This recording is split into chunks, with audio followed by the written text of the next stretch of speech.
कर रहे थे, जो सबसे पहले जो अम्ल और क्षार का वर्गीकरण था वो किसने किया था? डेविस ने। इसने अम्लों को कितने में, वर्ग ए और वर्ग बी, दो भागों में बांटा। वर्ग ए में क्या रखे, जो प्रथम और क्षार के जो प्रथम वर्ग की जो क्षार धातु होती है उनको, क्षार धातुओं को, द्वितीय की सेकंड जो वर्ग है उसकी क्षार मृदा धातुओं को, क्षार मृदा धातुओं को, इसके अलावा जो हल्के संक्रमण तत्व हैं उनको,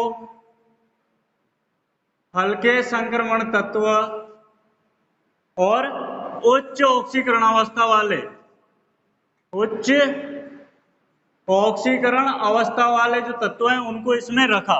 इसमें वर्ग ए के अम्लों में। वर्ग बी के अम्लों की हमने बात की थी, तो वर्ग बी में उसने क्या रखा था, बाहरी संक्रमण धातुओं को, बाहरी संक्रमण धातुओं को और निम्न ऑक्सीकरण अवस्था वाले जो तत्व, संक्रमण तत्व है, निम्न ऑक्सीकरण अवस्था वाले जो संक्रमण तत्व है। जैसे यहाँ पे देखे स्कैंडियम +3 अधिकतम कितनी कर सकता है, +3, क्योंकि बाह्यतम कोश में अधिकतम कितने अयुग्मित इलेक्ट्रॉन है, 3। कितने हैं इसके पास, 3 इलेक्ट्रॉन, तो अधिकतम कितनी कर सकता है, +3 ऑक्सीकरण अवस्था। Titanium +4, atrium +3। इस प्रकार से जो अधिक उच्च ऑक्सीकरण अवस्था, जिनकी अधिकतम ऑक्सीकरण अवस्था जो प्रदर्शित करते, उनको उच्च ऑक्सीकरण अवस्था वाले जो संक्रमण तत्व थे उनको इसमें रखा। वर्ग बी में एक तो भारी संक्रमण धातु है, निम्न ऑक्सीकरण अवस्था वाले, जैसे Ag+ है, Cu+ है, Au+ है, तो ये निम्नतम ऑक्सीकरण अवस्था वाले जो तत्व हैं इसको रखा इसमें। अब इसके अलावा ये तो हो गए हमारे वर्ग ए के अम्ल, ये हो गए हमारे वर्ग बी के अम्ल। अब करें बात 1, 2, तीसरा था वर्ग ए के क्षार। वर्ग ए के क्षारों में क्या रखा, ऐसे ऋणावेशित लिगेंड, ऐसे ऋणावेशित लिगेंड जो वर्ग ए के अम्लों से क्रिया करके स्थायी संकुलों का निर्माण करे। ऐसा के अधिक यानी कि ज्यादा होती है, आसानी से ऋणायन का क्या कर सके, दुर्वण कर सके, ये क्या कहलाते हैं हमारे कठोर अम्ल, कठोर अम्ल। उसके अलावा अगर हम कठोर अम्ल हो गया, अब मृदु अम्ल की बात करें तो इसका उल्टा हो जाएगा, निम्न ऑक्सीकरण अवस्था वाले, निम्न ऑक्सीकरण अवस्था वाले धातु परमाणु जिनकी दुर्वण क्षमता क्या होती है, दुर्वण क्षमता क्या हो, जिनकी कम हो, यानी कि जो आसानी से ऋणायन का दुर्वण नहीं कर सकते, वो क्या कहलाते हैं, हमारे मृदु अम्ल कहलाते हैं। इसके अलावा कठोर क्षार की बात करें तो कठोर क्षार क्या हो जाएंगे, ऐसे ऋणावेशित लिगेंड, ऐसे ऋणावेशित लिगेंड जिनका दुर्वण क्या हो, आसानी से नहीं हो, यानी कि जिनका दुर्वण क्या हो, दुर्वण क्या होता है, जिनका कम होता है, वो होते हैं कठोर क्षार। और जिनका दुर्वण आसानी से हो जाए तो पियर्सन वर्गीकरण था, इसने कठोर अम्ल, मृदु अम्ल, कठोर क्षार, मृदु क्षार। उच्च ऑक्सीकरण अवस्था वाले धातु परमाणु जिनकी दुर्वण क्षमता अगर अधिक है, यानी कि ऋणायन का वो आसानी से दुर्वण कर देते हैं, वह क्या कहलाते हैं, हमारे कठोर अम्ल। और ऐसे ऋणावेशित लिगेंड जिनका दुर्वण क्या हो, कम हो, यानी कि जिनका दुर्वण क्या हो, बिल्कुल कम हो, वो क्या कहलाते हैं, हमारे कठोर क्षार। और जबकि निम्न ऑक्सीकरण अवस्था वाले धातु परमाणु जिनकी दुर्वण क्षमता क्या हो, कम होती है, वो क्या कहलाते हैं, मृदु अम्ल। और मृदु क्षार की बात करें तो जिनका दुर्वण क्या हो जाए, आसानी से हो जाए, वो क्या कहलाते हैं, मृदु क्षार। यहां तक का हमने कल पढ़ा था ये पूरा। अब यहाँ पे अगर बंधों की बात करें तो जो कठोर अम्ल और कठोर क्षार है, इनके मध्य तो कौन से बंध बनते हैं, आयनिक बंध। और जो मृदु अम्ल और मृदु क्षार है, इनके मध्य कौन से बंध बनते हैं, सहसंयोजक बंध। तो कठोर कठोर मिलके, तो जैसे कठोर अम्ल और कठोर क्षार, ये तो क्या कर रहे हैं, आयनिक बंध का निर्माण, आयनिक बंध बनते हैं। और मृदु अम्ल और मृदु क्षार किसका निर्माण करते हैं, सहसंयोजक बंधों का निर्माण, सहसंयोजक बंध का निर्माण करते हैं। तो यहां तक हमने कल पढ़ा था। अब आगे देखो, कठोर अम्ल और कठोर सार, इनके कुछ उदाहरण देखते हैं हम।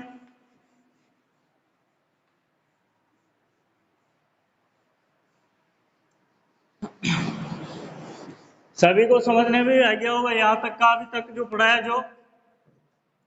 तो देखो आगे सारणी बनाते हैं। एक कठोर अम्ल, कठोर अम्ल सीमावर्ती, बीच के जो होते हैं सीमावर्ती, और इधर हो गए हमारे मृदु अम्ल। मृदु अम्ल, कठोर अम्ल और सीमावर्ती बीच के।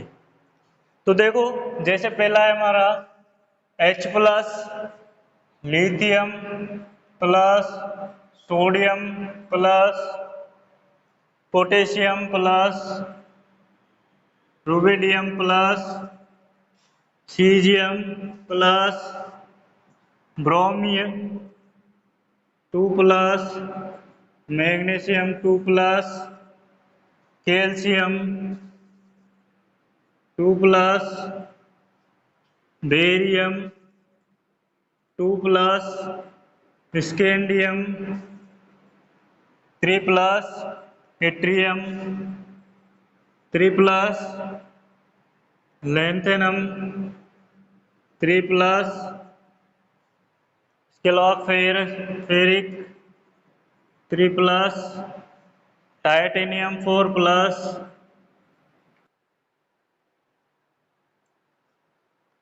यानी कि जिनका साइज क्या हो, छोटा साइज हो। यहाँ पे देखें हम इन सबका क्या है, साइज कैसा है, छोटा। इसके अलावा किस श्रेणी के अधिकतम देखें हम, 3D श्रेणी के। तो यहाँ पे एक तो साइज छोटा है। हाँ, अगर यहाँ पे देखेंगे हम कठोर सारों की, तो उनकी जो इलेक्ट्रोनेगेटिविटी है, विद्युत ऋणता, वो क्या रहेगी, हाई। अगर हम मृदु की बात करें तो उनका साइज कैसा रहेगा, बड़ा रहेगा। तो वो क्या होंगे, मृदु अम्ल। जैसे पहले सीमावर्ती लिखते हैं, तो सीमावर्ती हमारे हो जाएंगे Ca प्लस, यहाँ पे कौन सा था, 2 plus, 2 plus, titanium 4 plus, Bf3, SO2, SO2 आदि। ये सब क्या है, कठोर अम्ल।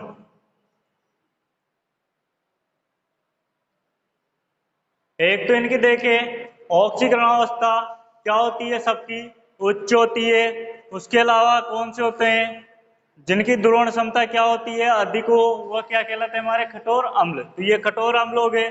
सीमावर्ती की बात करें तो सीमावर्ती हो जाएंगे हमारे calcium plus, Ag plus, Au plus, Hg plus,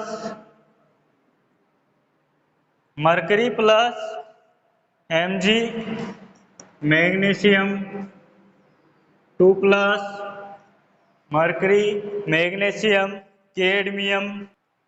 सीमावर्ती की बात करें NO2 minus, SO3 2 minus, C6H5NH2, ये सीमावर्ती हो जाएंगे हमारे सीमावर्ती।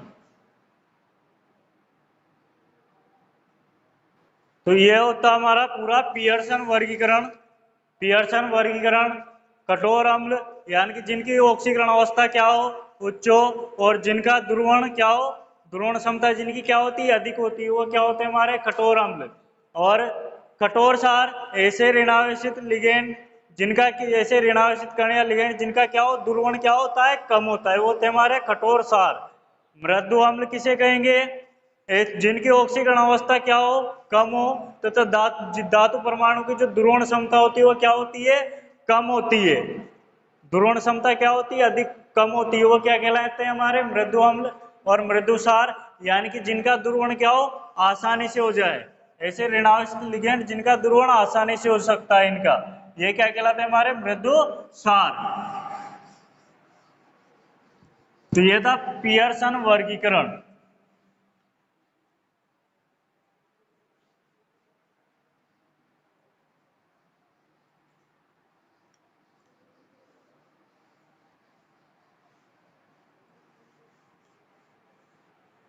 अगला टॉपिक डालो, सजीविता, सिम्बायोसिस। सजीविता, सिम्बायोसिस।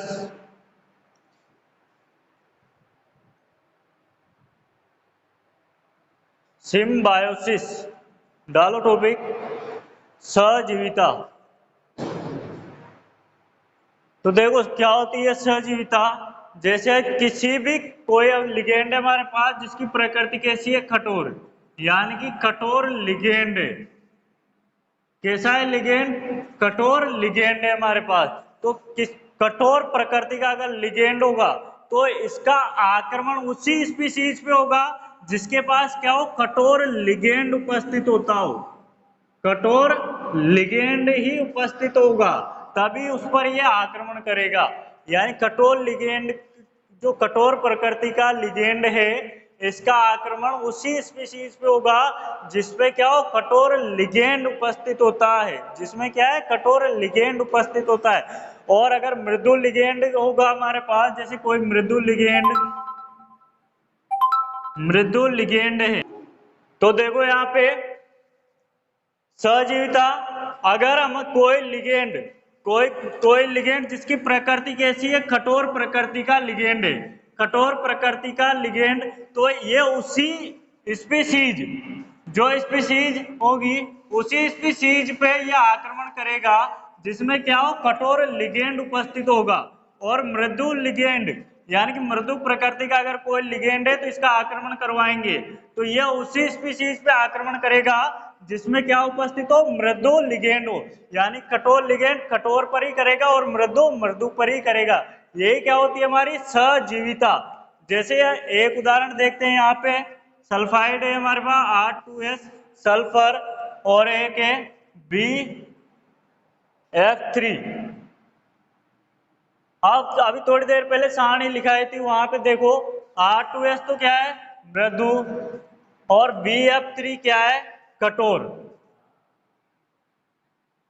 और इसकी अभी क्रिया करवा रहे हैं हम किसके साथ, R2O। तो ये कैसी प्रकृति का होता है, कठोर प्रकृति का। तो जब इसका आक्रमण होगा R2O लिगेंड का, R2O जो लिगेंड है इसका आक्रमण होगा तो वो किस पे होगा, कठोर पर ही होगा, न कि मृदु पर। यानी कठोर प्रकृति का लिगेंड कठोर पर, स्पीशीज जो होगी उसके कठोर पर लिगेंड पर ही आक्रमण करेगा। यहाँ पे देखें फ्लोराइड के 3 क्या कर रहे हैं, बोरोन को आयन दे रहे थे, यहाँ पे ये कठोर प्रकृति का, तो इसी पे क्या होगा, इसका आक्रमण होगा कठोर लिगेंड का, कठोर प्रकृति के लिगेंड का कठोर प्रकृति स्पीशीज में कठोर लिगेंड पर ही आक्रमण होगा। तो जैसे यहाँ पे बनेगा R2O BF3 प्लस R2S, ये दोनों क्या हो गए, कठोर कठोर। ये क्या हो गया, कठोर कठोर, मृदु अलग हो गया। इस प्रकार से ये सजीविता होती है। यानी कि अगर कोई कठोर प्रकृति का लिगेंड हमारे पास उपस्थित है तो जब किसी स्पीशीज पे आक्रमण करेगा तो जो स्पीशीज है उसमें किस पे करेगा, वो कठोर लिगेंड पर ही आक्रमण करेगा। और मृदु है तो ये मृदु लिगेंड पर ही आक्रमण करेगा। तो लिखो इसमें सजीविता में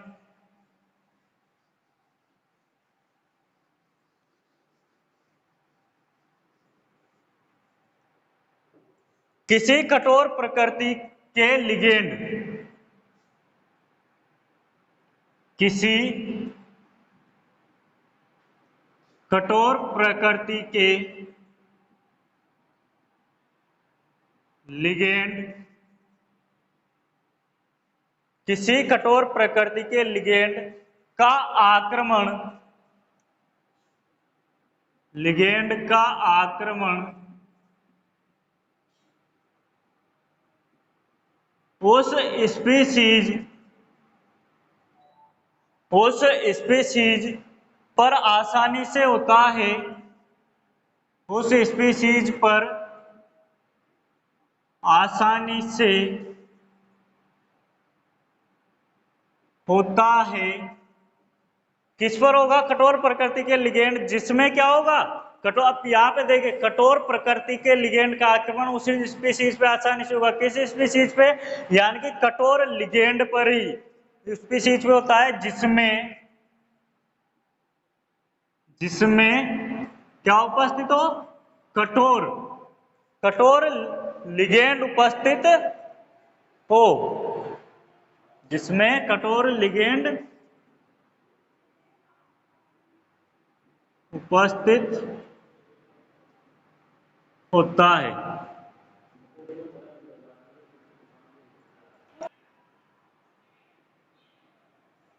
जबकि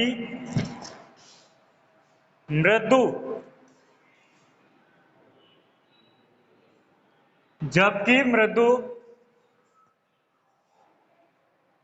लिगेंड का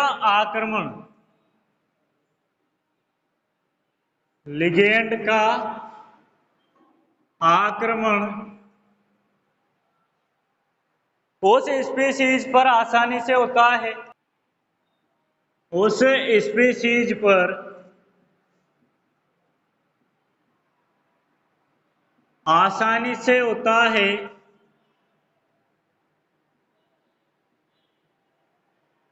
उस स्पीशीज पर आसानी से होता है जिसमें मृदु लिगेंड उपस्थित होते हैं। जिसमें क्या हो? जिसमें मृदु लिगेंड उपस्थित होते हैं। कठोर का तो किस पे? जिसमें कठोर लिगेंड उपस्थित होगा। और मृदु लिगेंड का किस पर? जिसपे क्या हो? मृदु लिगेंड उपस्थित होते हैं। इस घटना को क्या कहते हैं हम? सहजीविता। इस घटना को तो सहजीविता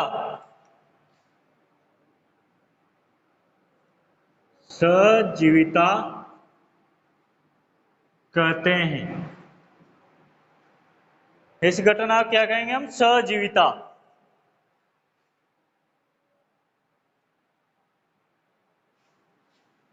अर्थात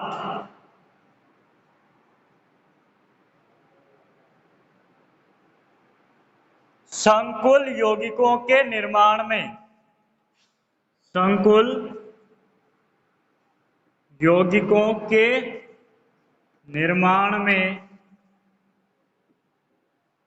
अर्थात संकुल यौगिकों के निर्माण में आम्ल तथा क्षार में क्रिया आम्ल तथा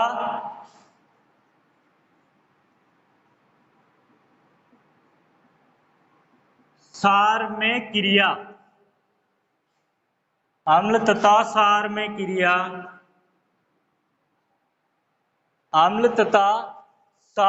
क्रिया कठोर और मृदु का होगा तो मृदु आम्ल तथा क्षार में क्रिया कठोर तथा कठोर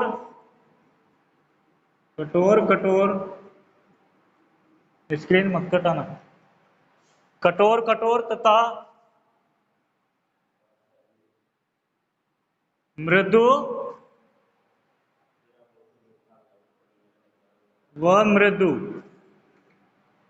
अगर कठोर से कठोर, मृदु से मृदु के मध्य होती है,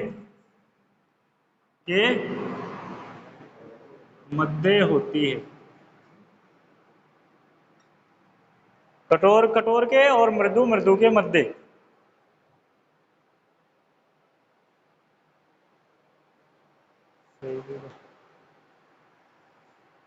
होती है। अर्थात कठोर अम्ल व कठोर क्षार से बने तो जो यौगिक होंगे वो कैसे होंगे? आयनिक यौगिक। और जो मृदु अम्ल और मृदु क्षार से मिलकर जो यौगिक बनेंगे वो कैसे होंगे? सहसंयोजक यौगिक। तो लिखो आगे, अर्थात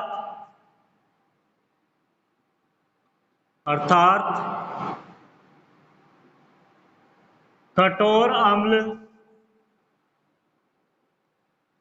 व कठोर क्षार कठोर सार से बने यौगिक, कठोर अम्ल और कठोर सार से बने यौगिक आयनिक,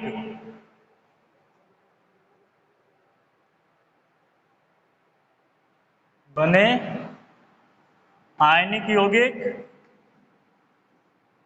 आयनिक यौगिक, आयनिक यौगिक, जबकि मृदु अम्ल और मृदु सार, जबकि मृदु अम्ल व मृदु सार से बने यौगिक कैसे होंगे? बने सहसंयोजक, सहसंयोजक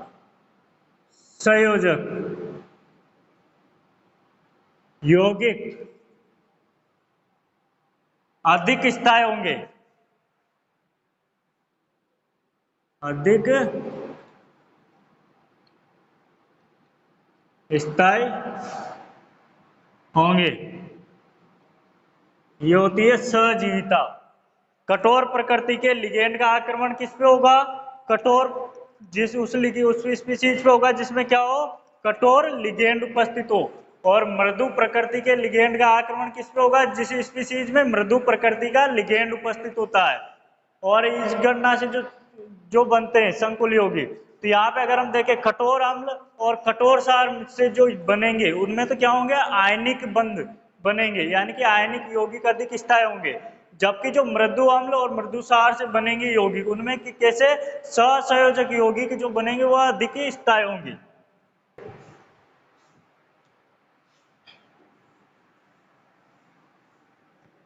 जैसे R2S प्रकृति कैसी? मृदु, BF3 कैसा? कठोर लिगेंड, कठोर प्लस इसके भी क्रिया करवाते हैं R2O जो भी कैसा है? कठोर। तो यहाँ पे क्या बन जाएगा? R2O BF3 plus R2S। ये कैसा हो गया? कठोर कठोर कठोर कठोर, तो कैसा यौगिक? आयनिक। ये मृदु। जैसे एक मृदु का देखते हैं, R2O संपन्न होने की, संपन्न होने की पुष्टि हो जाती है।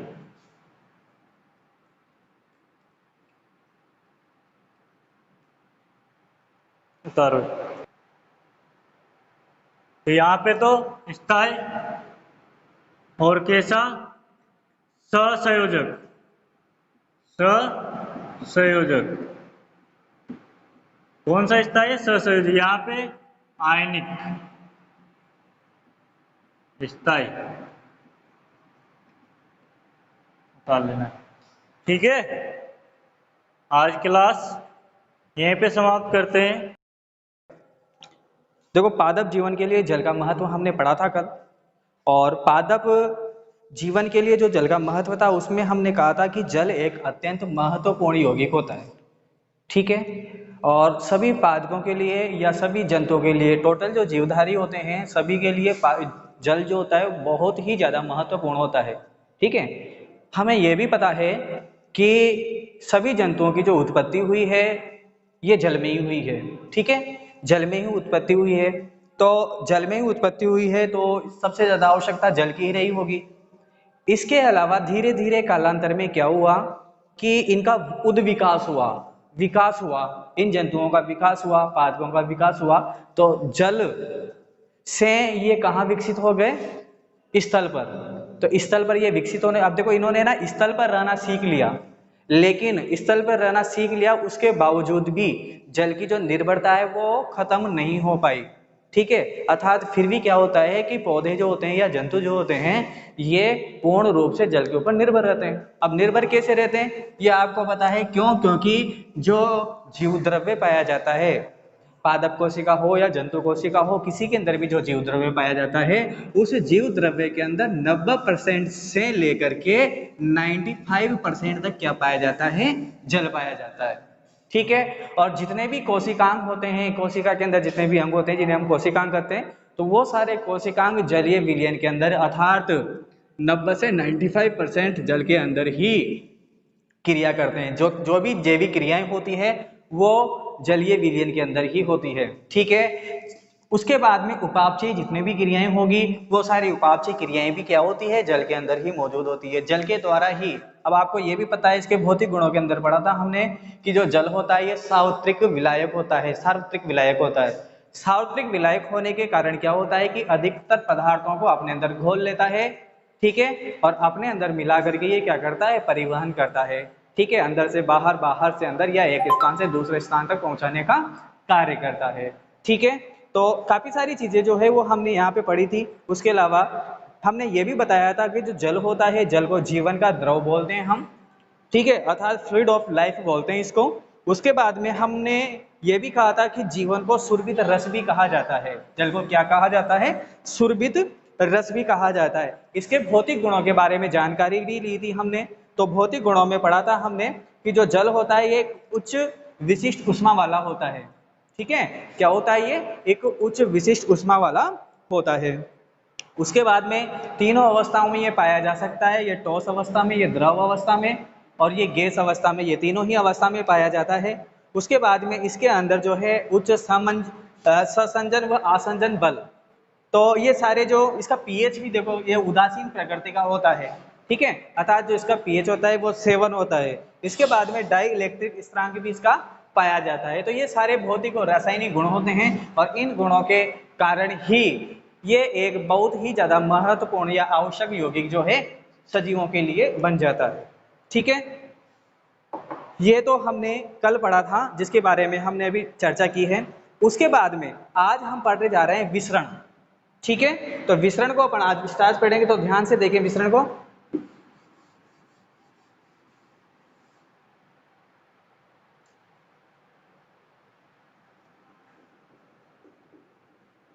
विसरण,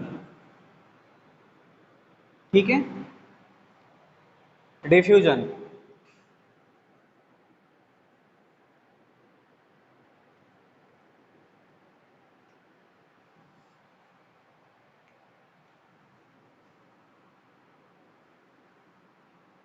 देखो विसरण क्या होता है, पहले विसरण को अपन देख लेते हैं।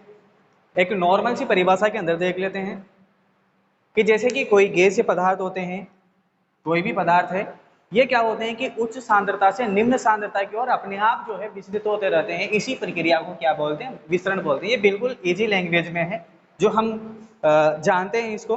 ठीक है। तो उसे ही हम क्या बोलते हैं, विसरण कहते हैं। ठीक है। और ये जो विसरण है, ये विसरण गैस, द्रव अथवा ठोस पदार्थों के अणुओं में हो सकता है, किसी के अंदर भी। ठीक है। तो देखें इसकी परिभाषा, इसको देखते हैं वापस।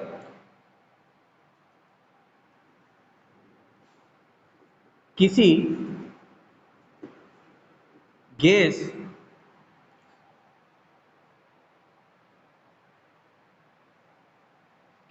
अथवा अन्य पदार्थ के, किसी गैस अथवा अन्य पदार्थ के, किसी गैस अथवा अन्य पदार्थ के स्वच्छंदी रूप से, स्वच्छंदी रूप से, स्वच्छंदी रूप से संपूर्ण स्थान में वितरित होने की प्रक्रिया, संपूर्ण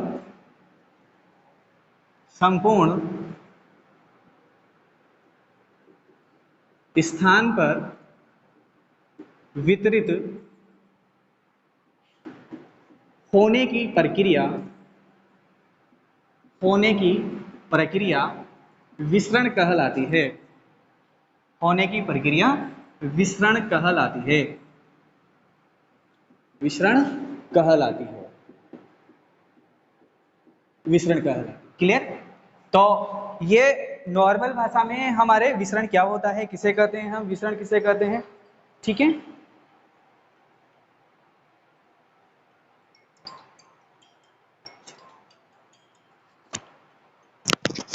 एक मिनट।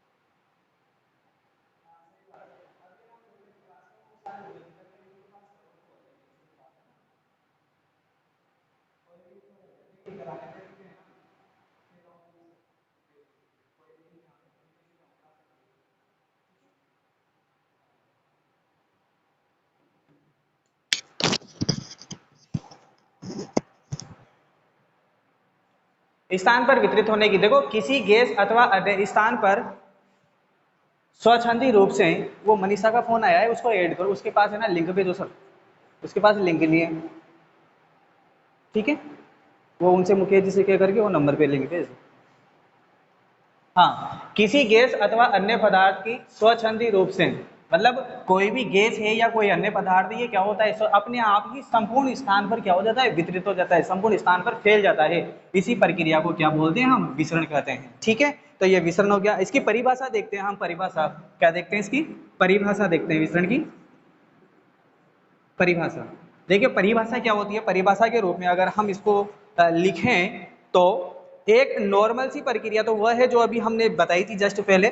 विसरण वह प्रक्रिया है जिसमें पदार्थों के अणु, विसरण वह प्रक्रिया है, विसरण वह प्रक्रिया है जिसमें पदार्थों के अणु, जिसमें पदार्थों के अणु, विसरण वह प्रक्रिया है जिसमें पदार्थों के अणु या आयन, पदार्थों के अणु या आयन उच्च सांद्रता से, उच्च सांद्रता से निम्न सांद्रता की ओर, उच्च सांद्रता से निम्न सांद्रता की ओर प्रवाहित होते हैं, सांद्रता की ओर प्रवाहित होते हैं, प्रवाहित होते हैं। क्या कहलाता है ये, विसरण कहलाता है। तो ये इसकी परिभाषा हो गई, विसरण कहलाता है, ठीक है। अथवा देखो एक परिभाषा और है इसकी, है ना, तो एक परिभाषा, तो उस परिभाषा को भी हम लिख लेते हैं, अथवा।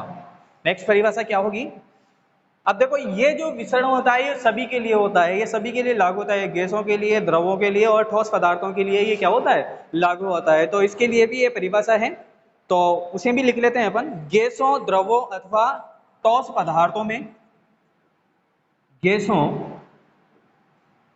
द्रवों तथा ठोस पदार्थों में, गैसों, द्रवों अथवा ठोस पदार्थों में, ठोस पदार्थों के अणुओं की उपलब्ध, सॉरी, ठोस पदार्थों की, सॉरी, के अणुओं की उपलब्ध, अणुओं की उपलब्ध समस्त स्थान में वितरित होने की,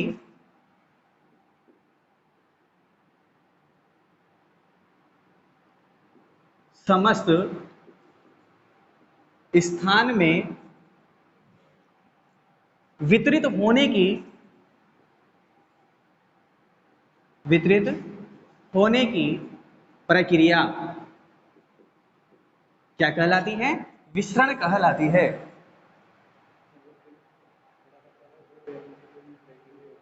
उधर आओ, इसको,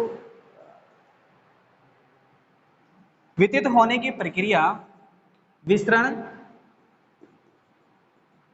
कहलाती है, विसरण कहलाती है।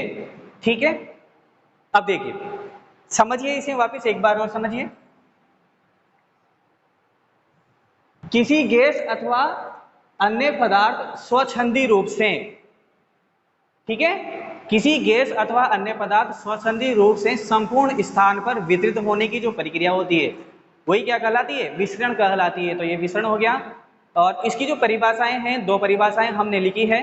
ठीक है, एक बार देखो, अपने आप क्या होता है कि ये जो गैस के पदार्थ, जो गैस होते हैं या अन्य, जैसे कि गैस भी हो सकती है, ठोस भी हो सकता है और द्रव भी हो सकते हैं। ठीक है, तो इनके अणु क्या होते हैं, अपने आप ही, बिल्कुल अपने आप ही संपूर्ण स्थान पर फैल जाते हैं, वही प्रक्रिया विसरण कहलाती है। क्लियर। उसके बाद में इसको परिभाषा के रूप में भी हमने लिखा है। तो परिभाषा क्या है कि विसरण वह प्रक्रिया है जिसमें पदार्थों के अणु या आयन उच्च सांद्रता से निम्न सांद्रता की ओर जाते हैं या प्रवाहित होते हैं, वही क्या कहलाता है, विसरण कहलाता है। ठीक है, ये क्या है, विसरण कहलाता है। क्लियर। उसके बाद में एक परिभाषा और है। अब देखो, क्योंकि ये जो विसरण है, ये विसरण सभी के लिए है, ये गैसों के लिए, द्रवों के लिए और ठोस के लिए, सभी पदार्थों के लिए है ये। तो इस वजह से एक परिभाषा और है इसकी, अथवा में दूसरी परिभाषा भी हमने लिखी है। गैसों, द्रवों तथा ठोस पदार्थों के अणुओं की उपलब्ध समस्त स्थान में विसरित होने की जो प्रक्रिया है, वो प्रक्रिया ही क्या कहलाती है, विसरण कहलाती है। क्लियर। तो ये विसरण की जो है परिभाषाएं वो है, वो हो चुकी है। अब इसके बारे में हम, इसके बारे में थोड़ा बहुत और भी हम जानेंगे। इसको उतार लिया होगा सभी ने, ठीक है, नहीं उतारा हो तो स्क्रीनशॉट ले लीजिए। या फिर इसके बाद में इसी में विसरण में हम आगे देख रहे हैं कि विसरण के अंदर जब क्या हो, देखो, जब गैस के अणु उच्च सांद्रता से निम्न सांद्रता की ओर आते हैं, ठीक है, तो ये जब तक आते रहते हैं जब तक दोनों साम्य अवस्था में नहीं आते, सांद्रता से निम्न सांद्रता तक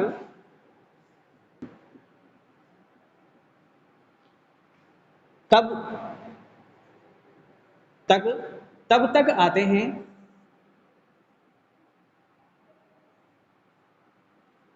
तब तक आते हैं जहां तक तब तक आते हैं जहां तक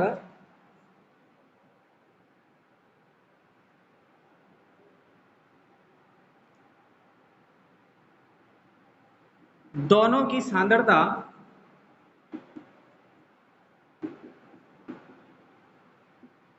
समान न हो जाए,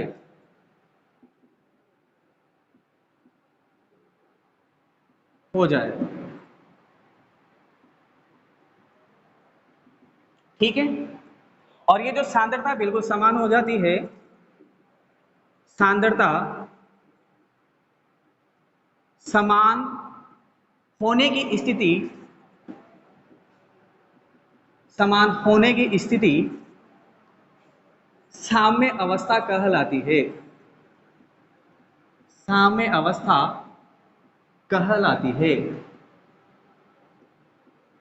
ठीक है, देखिए इसके बाद की नेक्स्ट जो बात है वो क्या आ रही है, देखो, गैस के अणु क्या करते हैं भाई, उच्च सांद्रता से निम्न सांद्रता की ओर गति करते हैं, ये हम जानते हैं। लेकिन ये तब तक आते रहते हैं या तब तक आते हैं जहां तक दोनों की सांद्रता क्या नहीं हो जाए, समान न हो जाए। ठीक है, तो जब दोनों की सांद्रता समान हो जाती है तो गैसों की जो गति होती है क्या हो जाती है, सॉरी, इन कणों, ये बराबर हो जाती है, वहां तक आते जाते रहते हैं। ठीक है, सांद्रता समान होने की स्थिति को ही क्या बोलते हैं, फिर अपन इसको ही हम क्या बोलते हैं, साम्य अवस्था इसको कहा जाता है।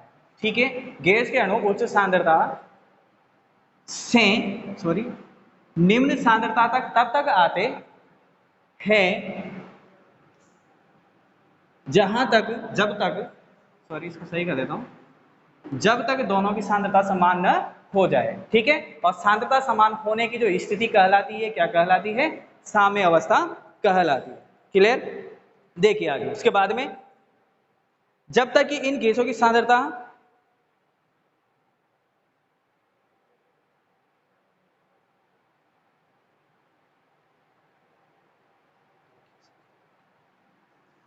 इसके बाद में गैसों के अणुओं का, गैसों के अणुओं का यह अभिगमन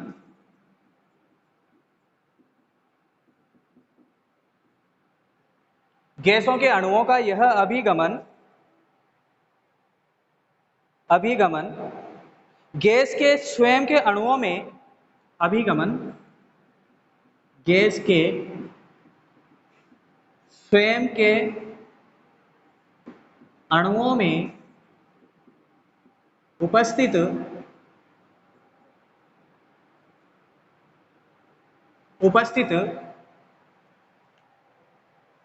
गतिज ऊर्जा के कारण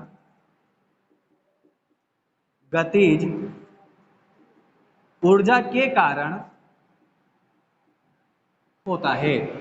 उपस्थित गतिज ऊर्जा के कारण ही ये जो अभिगमन होता है ये होता है। ठीक है, उसके बाद में गैसों के जो अणु होते हैं, गैसों के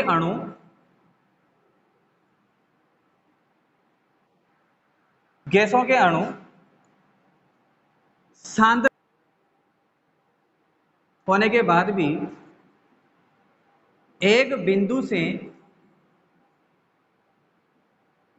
दूसरे बिंदु तक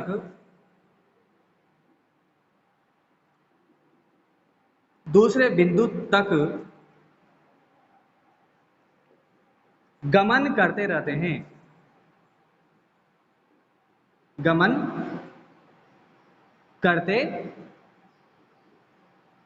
हैं। ठीक है, लेकिन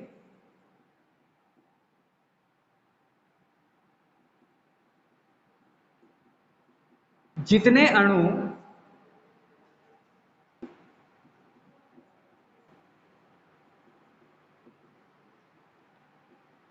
पहले बिंदु की ओर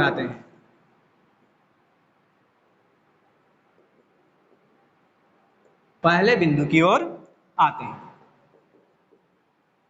ठीक है। देखिए अब समझिए इसे, गैस की कुछ ये सांद्रता की जो है विसरण की कुछ स्थितियां हैं वो भी देख लीजिए।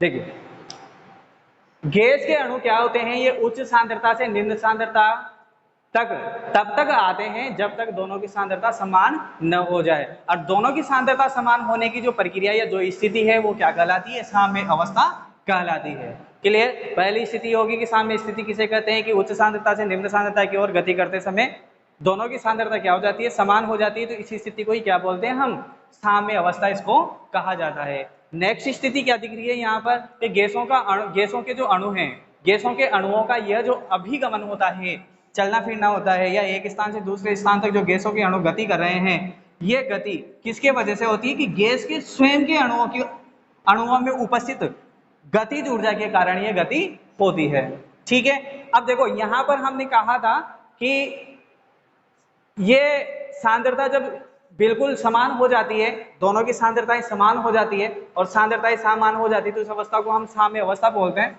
ठीक है, तो हमें यहाँ पर ये देखना चाहिए था कि जब दोनों की, जैसे कि हमने पानी वाला ये देखा था, द्रव के अंदर देखा था, गैसों के अंदर की अलग बात है। द्रव के अंदर हम देखते हैं कि जैसे कि ये दो पात्र है, ठीक है, और ये दो पात्र के अंदर जैसे कि यहाँ पर एक पाइप लगा दिया हमने, ठीक है, इसका दोनों का कनेक्शन कर दिया। कनेक्शन करने के बाद में हम यहाँ पर पानी भर देते हैं, ठीक है, इसको खाली रखते हैं। तो यहाँ से ये जो पानी आता है ये जब तक आता रहता है जब तक ये दोनों का स्तर बराबर नहीं हो जाता है, और स्तर बराबर होने के बाद में ये जो स्तर बराबर हुआ है इसी को क्या बोलते हैं हम, इसको ही साम्य अवस्था कहते हैं। ठीक है, तो जल के द्रव इसके द्रव के अंदर तो ये स्थिति लागू होती है। अब यहाँ जो जल के अणु होते हैं, ये जल के अणु ना तो इधर से इधर आएंगे ना इधर से इधर आएंगे, क्योंकि ये साम्य अवस्था आ गई। लेकिन गैसों के लिए ऐसा नहीं होता है, गैसों के लिए क्या होता है कि ये साम्य स्थिति आ गई, ठीक है, लेकिन फिर भी एक बिंदु से दूसरे बिंदु की ओर गैसों के जो अणु होते हैं वो क्या करते रहते हैं, गमन करते रहते हैं। लेकिन यहाँ पे एक कंडीशन ये लागू होती है कि जितने अणु इधर जाएंगे उतने अणु ही इधर आएंगे, अर्थात बराबर की मात्रा में आवागमन होता रहेगा। ठीक है, तो उस स्थिति को भी हम क्या बोलते हैं, यहाँ पर इस स्थिति को भी, है ना, इस स्थिति को भी हम क्या बोलते हैं, साम्य अवस्था ही बोलते हैं। तो इस स्थिति को भी क्या कहा जाता है? साम्य अवस्था, साम्य अवस्था कहा जाता है या कहते हैं। आ गया समझ में यहाँ पे?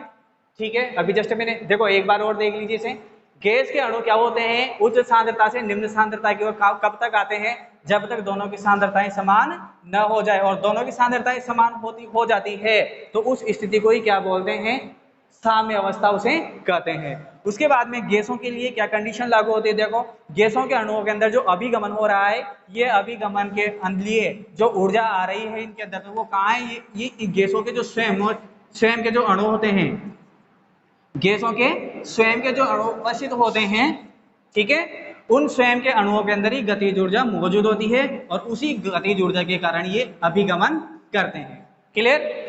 उसके बाद में लास्ट वाली बात क्या निकल के आ रही है यहाँ पर गैसों के लिए, जैसे कि मैंने यहाँ पर बताया अभी आपके लिए चित्र बना करके। देखिए, गैसों के अणु क्या होते हैं? ये सांद्रता समान होने के बाद भी एक बिंदु से दूसरी बिंदु तक क्या करते रहते हैं? ये गमन करते रहते हैं। ठीक है, लेकिन गमन करने के लिए भी एक कंडीशन लागू होती है। वो कंडीशन क्या लागू होती है? देखो देखो, लेकिन जितने अणु एक बिंदु से दूसरे बिंदु तक जाते हैं, उतने ही गैस के अणु दूसरे बिंदु से पहले बिंदु की ओर आते हैं। इस स्थिति को क्या बोलते हैं? साम्य अवस्था कहते हैं। ठीक है, क्लियर? ये वाली स्थिति, तो ये भी विस्तरण की जो है ये स्थिति हो चुकी है, इसको साम्य अवस्था इसको कहा जाता है। ठीक है, इसे उतार लीजिए, देख लीजिए इसे एक बार।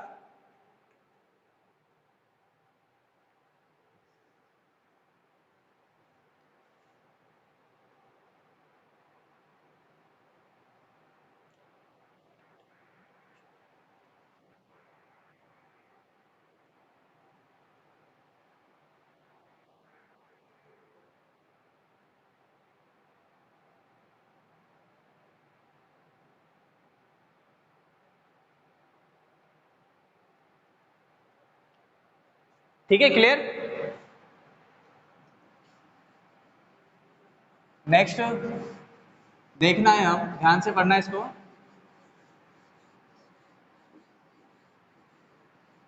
सारी चीज समझने की है यहाँ पर।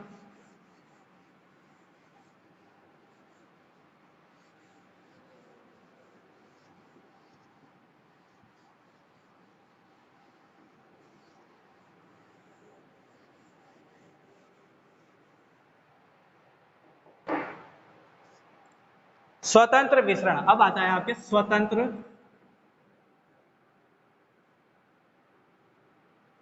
विसरण। स्वतंत्र विसरण,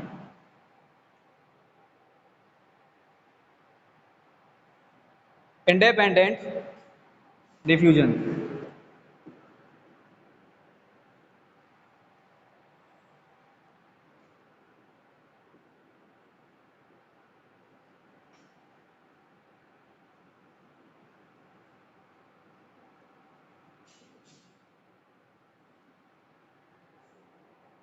इंडिपेंडेंट डिफ्यूजन, ठीक है। देखिए, अब ये स्वतंत्र जो विसरण होता है, ये होता क्या है? स्वतंत्र विसरण में क्या होगा? ये एक स्वतंत्र प्रक्रिया होती है। देखो, लिख देते हैं पहले। एक पदार्थ के अणुओं की विसरण की दिशा, एक पदार्थ के अणुओं की विसरण की दिशा एवं गति, विसरण की दिशा एवं गति दूसरे विसरण योग्य, दूसरे विसरण योग्य पदार्थ के अणुओं की उपस्थिति से, के अणुओं की उपस्थिति से, विसरण एक स्वतंत्र प्रक्रिया है। क्या है? विसरण क्या है? एक स्वतंत्र प्रक्रिया। अब देखो, स्वतंत्र प्रक्रिया ही किस प्रकार से है कि जैसे कि यदि एक कमरे से, ठीक है, हम बात करते हैं यदि एक कमरे से अधिक, एक कमरे में, सॉरी सही गलत लिख दिया, एक कमरे में, ठीक है, यदि एक कमरे में अधिक प्रकार के गैसों के अणु उपस्थित हो, गैसों के अणु उपस्थित हो तो भी एक गैस के अणु दूसरी गैस के अणुओं के विसरण पे कोई प्रभाव नहीं डालते हैं। दूसरे अणुओं का जो विसरण होता है इस पर कोई प्रभाव नहीं डालते हैं। अर्थात हम क्या कह सकते हैं, अर्थात एक पदार्थ के अणुओं की विसरण की जो दिशा और गति होती है, दिशा और गति, ये दूसरे विसरण योग्य पदार्थ के अणुओं की उपस्थिति पर कोई प्रभाव नहीं डालते हैं, अर्थात ये अप्रभावित रहती है। इसी वजह से इसको क्या बोलते हैं हम, स्वतंत्र विसरण बोलते हैं या स्वतंत्र प्रक्रिया इसको कहा जाता है। क्लियर? मतलब एक रूम है या एक कमरा है, इस कमरे के अंदर कई सारे गैसों के अणु होते हैं और ये जो गैसों के अणु होते हैं ये एक गैस के अणु दूसरी गैस के अणु के ऊपर कोई प्रभाव नहीं डालते हैं या उसकी विसरण क्षमता के अंदर कोई प्रभाव नहीं डालते हैं, अप्रभावित रहते हैं। इसी प्रक्रिया को क्या कहते हैं, स्वतंत्र प्रक्रिया, विसरण की स्वतंत्र प्रक्रिया या स्वतंत्र विसरण इसको कहा जाता है। क्लियर? आगे, अतः प्रत्येक पदार्थ अपनी सांद्रता प्रवणता के अनुसार विसरित होता रहता है। अतः इसे क्या पता चलता है, अतः प्रत्येक पदार्थ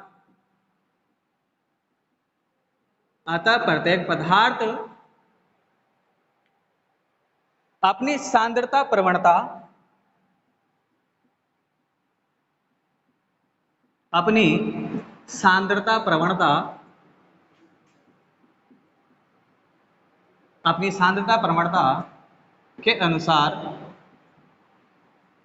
अपनी सांद्रता प्रवणता के अनुसार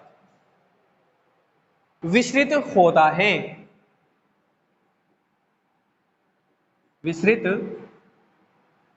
होता है, क्लियर?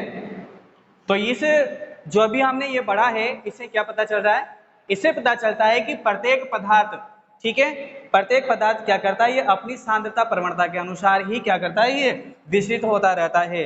ठीक है, तो ये हो गया आपके, और इसे ही क्या बोलते हैं, इसी प्रक्रिया को क्या बोलते हैं, स्वतंत्र विसरण। अर्थात यहां लिख देंगे हम, इसे ही क्या कहा जाता है, स्वतंत्र विसरण कहा जाता है। इसे ही क्या बोलते हैं, स्वतंत्र विसरण कहा जाता है। स्वतंत्र विसरण इसको कहा जाता है। क्लियर?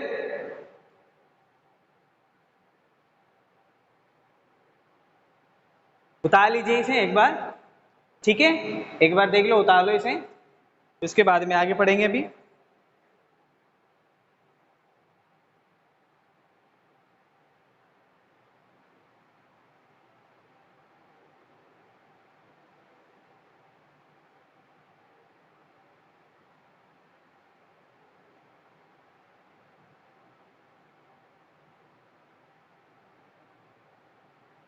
हो गया,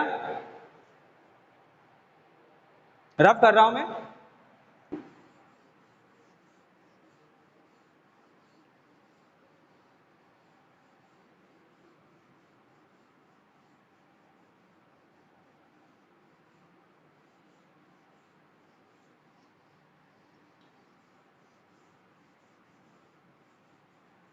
देखिए आगे, उसके बाद में यहां पर एक बात और निकल के आ रही है। वो बात क्या है, स्वतंत्र विसरण के लिए देखो, आंशिक विसरण, सॉरी आंशिक दाब। अब आंशिक दाब किसे कहेंगे हम, अगर किसी एक निकाय में यदि किसी एक निकाय में यदि किसी एक निकाय में किसी एक निकाय में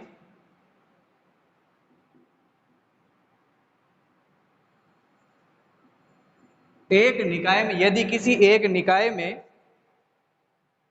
विसरणीय पदार्थ के अणु, एक निकाय में कई विसरणीय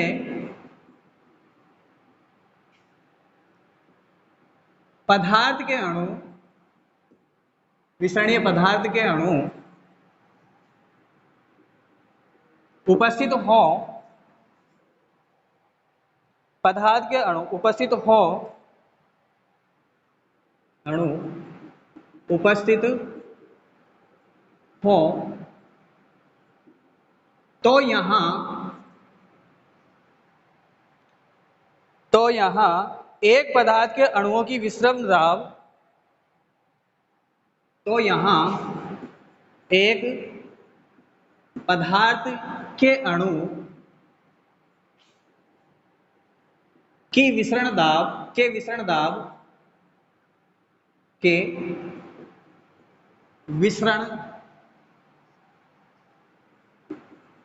दाब को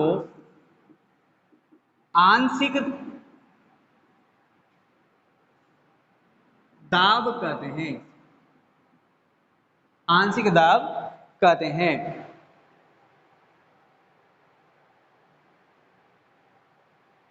आंशिक दाब कहते हैं, ठीक है। आंशिक दाब, तो ये आंशिक दाब हो गया आपके। आंशिक दाब किसे कहेंगे, ठीक है। विसरण हमने स्वतंत्र विसरण पढ़ ही लिया कि स्वतंत्र विसरण होता क्या है, ठीक है ना। तो इसके बाद में इसी में निकल के आ रही है, क्या बात आ रही है कि यदि किसी एक निकाय में कई विसरणीय पदार्थ मौजूद होते हैं या कई विसरणीय पदार्थ के अणु मौजूद होते हैं, उसमें से एक विसरणीय पदार्थ, उनमें से एक जो विसरणीय पदार्थ होता है उस अणु के दाब को ही क्या बोलते हैं, आंशिक दाब कहते हैं। क्लियर। तो ये आपके आंशिक दाब जो है वो हो गया है। उसके बाद में आगे देखिए, नेक्स्ट वाली जो बात है इसमें उसे भी लिख लीजिए।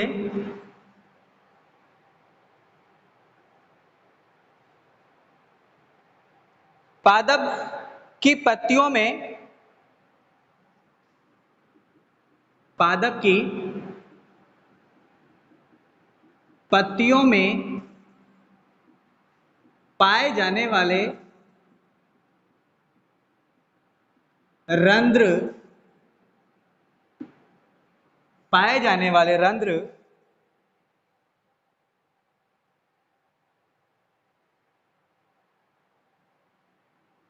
पाए जाने वाले रंध्रों से CO2, O2 व CO2, O2 व जलवाष्प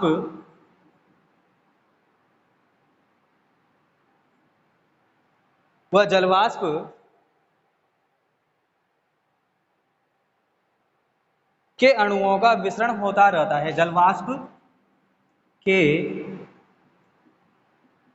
अणुओं का विसरण होता रहता है, ठीक है। तो यहां पर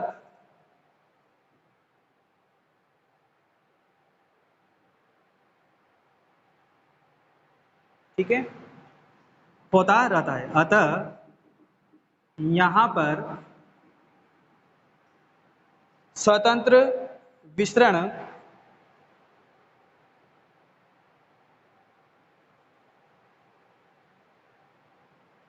तो अतः यहां पर आंशिक दाब व स्वतंत्र विसरण को आसानी से देखा जा सकता है,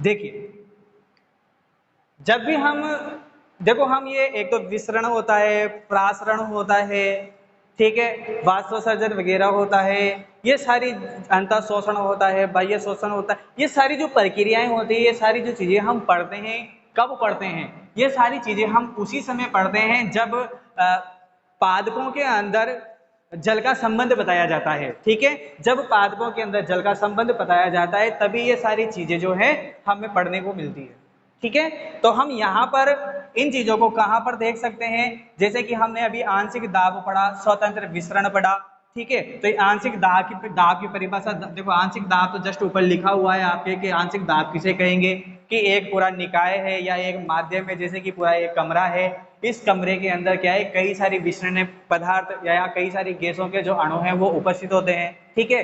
अब उन कई सारी गैसों के अणुओं में से केवल एक गैस के अणुओं की जो विसरण दाब होती है या एक गैस के अणुओं का जो विसरण दाब होता है, उसी दाब को क्या बोलते हैं हम, आंशिक दाब उसको कहते हैं। तो ये तो आंशिक दाब हो गया। आंशिक दाब होने के बाद में हमने यहाँ पर ये भी बताया है कि पादप की जो पत्तियां होती है, पादप की पत्तियों के अंदर रंध्र पाए जाते हैं, स्टोमेटा पाए जाते हैं इसके अंदर।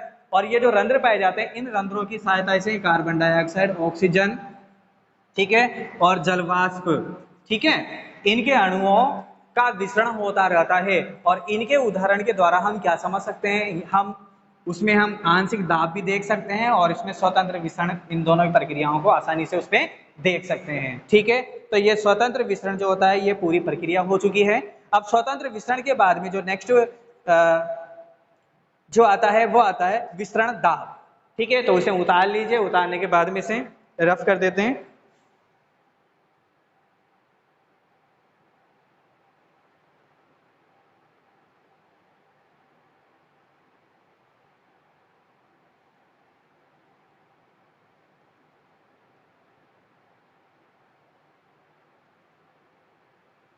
ठीक है,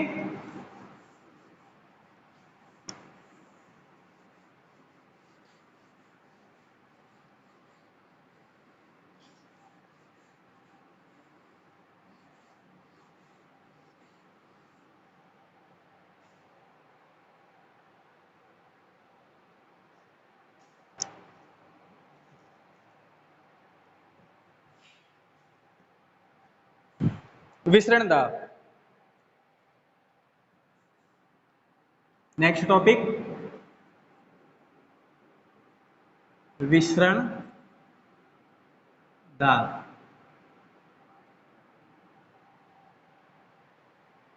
डिफ्यूजन प्रेशर।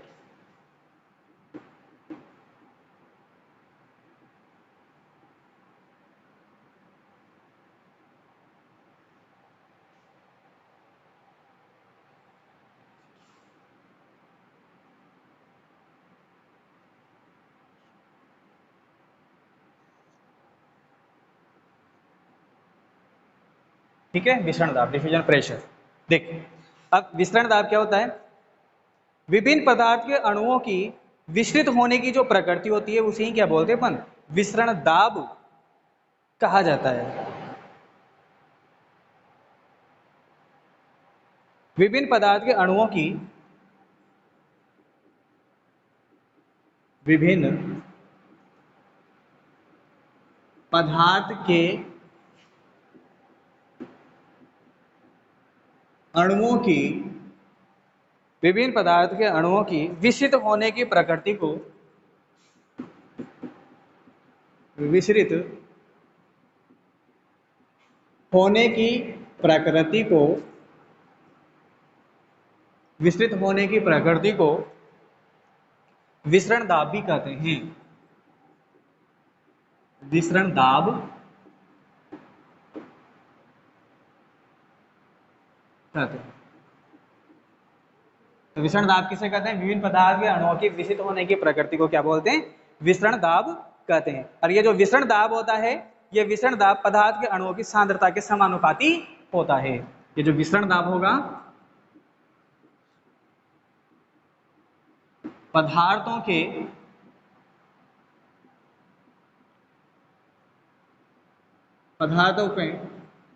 अणुओं की, विसरण दाब पदार्थों के अणुओं की सांद्रता के समानुपाती होता है। सांद्रता के समानुपाती होता है। ठीक है, मतलब विसरण दाब कम होगा तो पदार्थ के अणुओं की सांद्रता ज्यादा होगी, यदि पदार्थ के अणुओं की सांद्रता ज्यादा होगी तो विसरण दाब कम होता है। अर्थात विसरण दाब क्या होता है, पदार्थ के अणुओं की सांद्रता के समानुपाती होता है। क्लियर, विसरण दाब समझ में है कि आपके विसरण दाब होता है क्या है, कि विभिन्न पदार्थों के अणुओं की विस्तृत होने की जो प्रकृति, विभिन्न प्रकार के जो पदार्थ होते हैं इनके अणुओं की विस्तृत होने की जो प्रकृति कहलाती है वही क्या कहलाती है, विसरण दाब कहलाती है। ये तो हो गए विसरण दाब के बाद। उसके बाद में इसकी परिभाषाएं भी हैं। तो विसरण प्रक्रिया की निम्न दो परिभाषाएं हैं, निम्न परिभाषाएं हैं। तो इसके लिए भी जो है वो परिभाषा दी गई है, उन परिभाषाओं को देखिए आप। परिभाषा,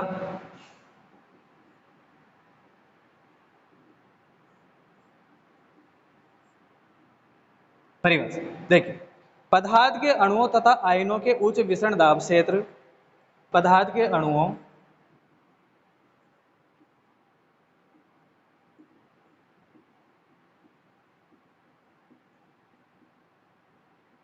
पदार्थ के अणुओं तथा पदार्थ के अणुओं तथा आयनों के उच्च विसरण दाब, आयनों के उच्च विसरण दाब, ठीक है, पदार्थों के अणुओं तथा आयनों के उच्च विसरण दाब, आयनों के उच्च विसरण दाब क्षेत्र से निम्न विसरण दाब क्षेत्र की ओर, दाब क्षेत्र से निम्न विसरण दाब क्षेत्र की ओर, दाब निम्न विसरण दाब क्षेत्र की ओर शुद्ध गमन को, क्षेत्र की ओर शुद्ध गमन को, शुद्ध गमन को विसरण दाब कहते हैं,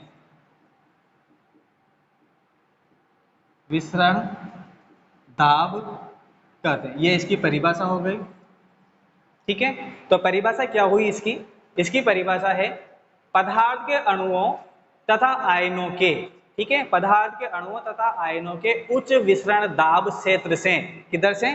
उच्च विसरण दाब। जैसे कि हमने बताया कि पदार्थ के अणु क्या करते हैं, हमेशा ये बात हमेशा ध्यान रखना कि कोई सा भी पदार्थ हो या कोई सा भी अणु हो तो सभी के लिए ये लागू होती है कि हमेशा प्रत्येक पदार्थ जो होते हैं या प्रत्येक पदार्थ के अणु जो होते हैं वो हमेशा उच्च सांद्रता से निम्न सांद्रता की ओर गति करते हैं, ठीक है। तो पदार्थ के अणु क्या होते हैं या इसके आयन क्या होते हैं? उच्च विसरण दाब क्षेत्र से क्या होते हैं? निम्न विसरण दाब क्षेत्र की ओर शुद्ध गमन करते हैं, और इसी को क्या बोलते हैं? विसरण दाब कहते हैं इसी को, ठीक है। शुद्ध गमन को ही क्या बोलते हैं? इसको विसरण दाब कहते हैं। तो ये विसरण दाब की परिभाषा हो गई, ठीक है। जो अणुओं विसरण कहते हैं जो अणुओं तथा आयनों में अंतर्निहित गतिज ऊर्जा की उपलब्धता के कारण होती है। अब ये किसके कारण होती है? ये भी लिख लीजिए इसी में, जो अणुओं तथा आयनों में, जो अणुओं तथा आयनों में, जो अणुओं तथा आयनों में अंतर्निहित गतिज ऊर्जा की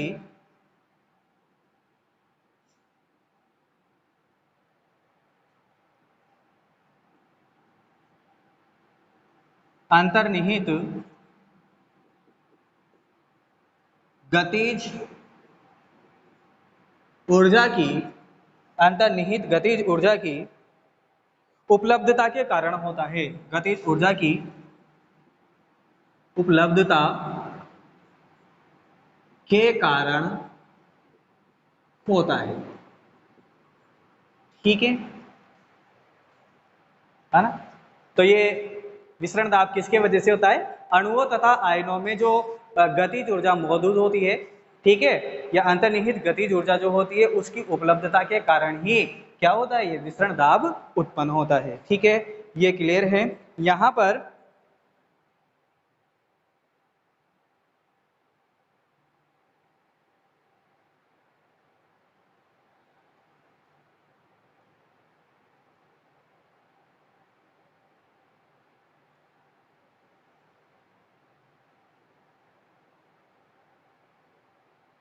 हो गया, ये उतार लीजिए इसे पूरा। उतारने के बाद में थोड़ा सा और है, ये अभी लिखा देते हैं, फिर उसके बाद में कल क्लास होगी। मतलब गैसों को विसरण, गैसों की विसरित गति को प्रभावित करने वाले जो कारक होते हैं ये कल पढ़ेंगे। विसरण पदार्थ की, लिख लीजिए, विसरण पदार्थ की तीनों अवस्थाएं, तीनों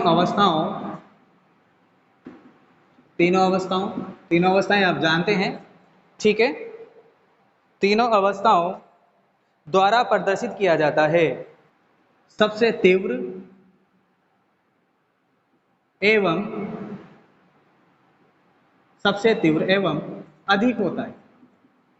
सबसे तीव्र एवं अधिक होता है। क्लियर? सबसे तीव्र एवं अधिक होता है। उसके बाद में टॉसों में विसरण घुलनशील अवस्था में ही संभव है। टॉसों के अंदर टॉसों में विसरण संभव होता है। संभव होता है। ठीक है, तो बस आज की क्लास यहाँ तक ही है ना। अगली क्लास जो है जूलॉजी की होगी।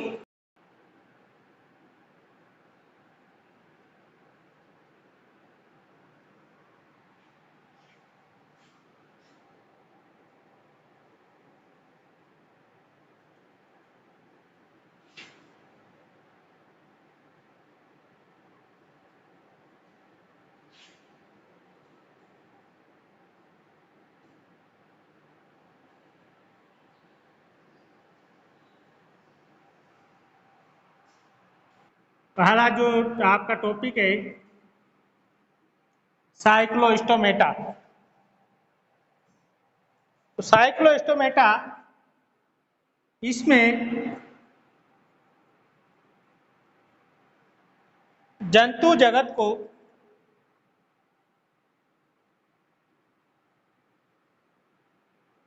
दो उप जगतों में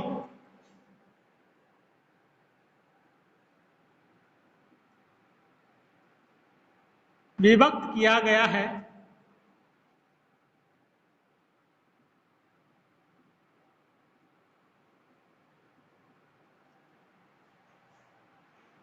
पहला नॉन कोऑर्डिनेटा और दूसरा है कोऑर्डिनेटा।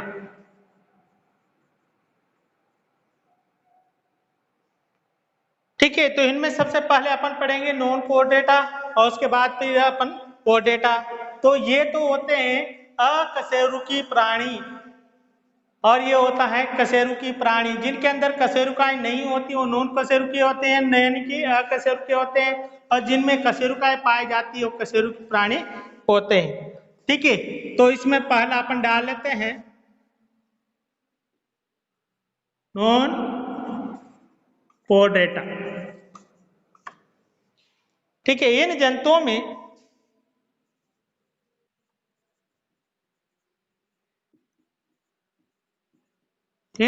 में कशेरुक दंड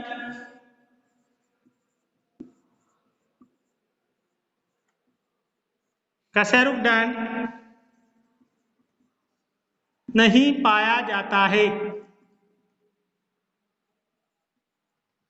कशेरुक दंड नहीं पाया जाता है। इसमें संघ प्रोटोजोआ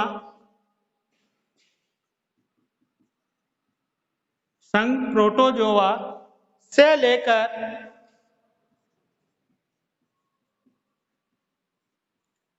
हेमिकोड्रेटा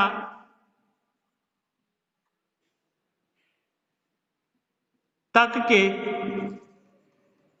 जंतु आते हैं।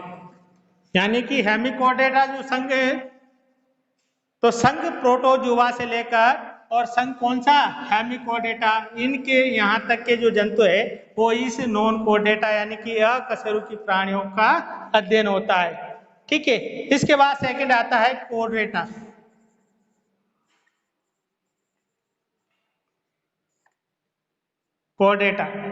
यानी कि कशेरुकी। तो इसमें वे जंतु आते हैं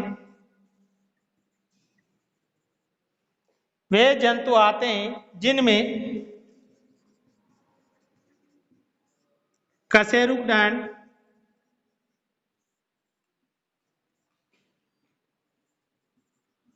पाए जाते हैं। ठीक है, ये जो प्राणी है कोडेटा संघ के जो प्राणी हैं, तो ये द्विपार्श्व सममित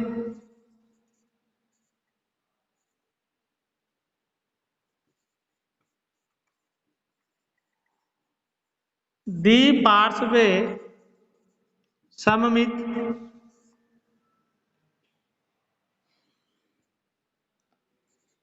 ड्यूटेरोस्टोमी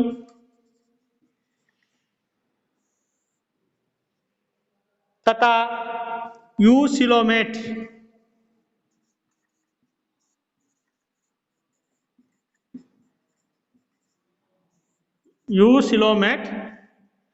है, जिसमें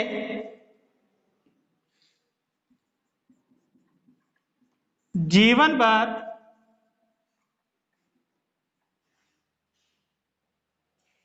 या भ्रूणीय अवस्था में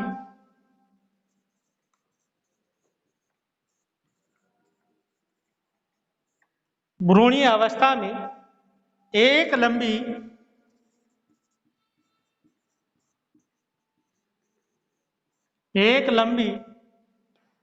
लचीली या दृढ़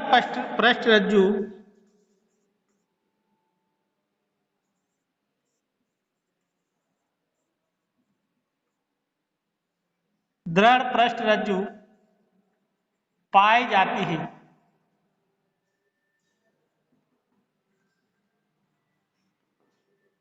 ठीक है, तो जो नॉन कोर्डेटा जंतु है इसमें कशेरुकदंड नहीं पाया जाता, और ये जो संघ है ये प्रोटोजोआ से लेकर कहां तक, हेमिकोर्डेटा के संघ की जो है वहां तक के जंतु इसके अंतर्गत आते हैं। नेक्स्ट है कोर्डेटा, तो इसमें वे जंतु आते हैं जिनमें कशेरुकदंड पाए जाते हैं। ठीक है, और इसमें द्विपार्श्व सममित से मतलब क्या है कि उसको दो पार्श्व भागों में, दो बराबर भागों में उसको बांटा जा सके। ठीक है, इसके अलावा ड्यूटेरोस्टोमी या यूसिलोमेट जिनके अंदर गुहा पाई जाती है। ठीक है, जिसमें जीवन भर भ्रूण अवस्था में एक लंबी ली और एक दृढ़ पृष्ठरज्जु उसके अंदर पाई जाती है। ठीक है, इसके अंदर इसमें समुद्री स्क्वाड से लेकर मानव जैसे जो जीव है वो इसके अंदर पाए जाते हैं। प्रोटोकोर्डेटा के अंदर अधिकतर छोटे जंतु होते हैं और समुद्री जंतु जो होते हैं वो इस कोर्डेटा के अंतर्गत आते हैं। ठीक है, जबकि जो कशेरुकी जो प्राणी होते हैं उसमें मध्यम आकार से लेकर बड़े आकार के जो विशाल शार्क होते हैं, व्हेल होते हैं, वो इसके अंदर रखे जाते हैं। ये जो होते हैं ये स्वतंत्र जीवी होते हैं, स्वतंत्र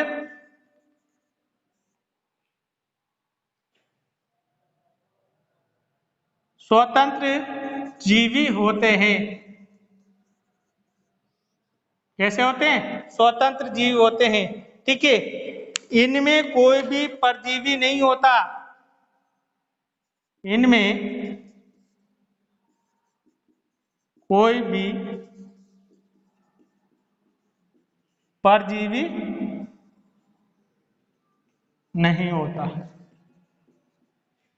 ठीक है, कोर्डेटा की लगभग 55,000 जीवित जातियां और 55,000 इसकी विलुप्त जातियां हमें ज्ञात है।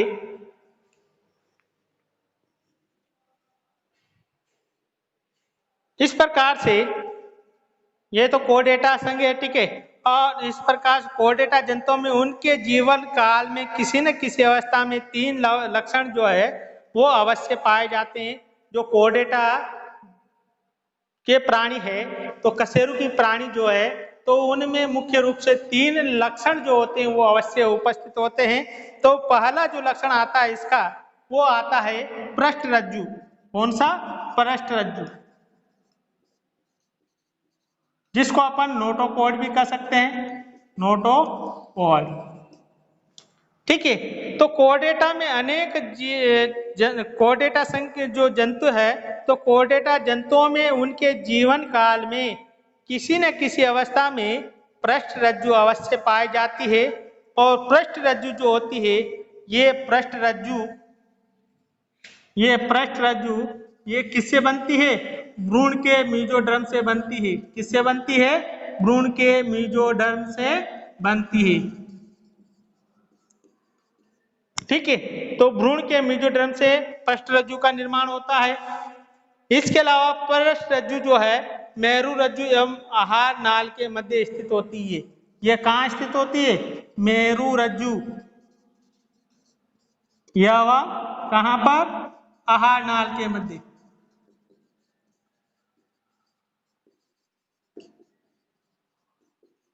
मेरुरज्जु और आहार नाल के मध्य स्थित होती है।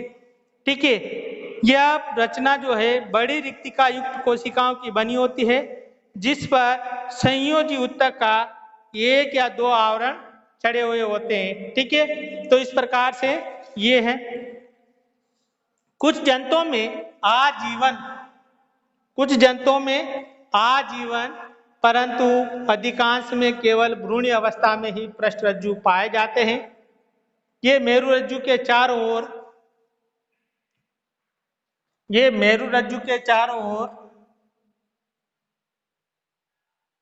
मेसोडर्म कशेरुक चारों ओर मेसोडर्मी कशेरुक दंड बनाती है।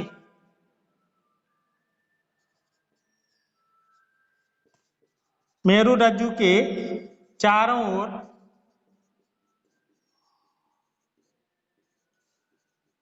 मेसोडर्म कशेरुक दंड बनाती है। ठीक है, ये आदिम अंतःकंकाल का कार्य करता है, जो जंतु को दृढ़ अक्ष प्रदान करने का, उनको सहारा प्रदान करने का कार्य करता है। ठीक है, तो इस प्रकार से यह पृष्ठरज्जु होती है। नेक्स्ट आता है इसका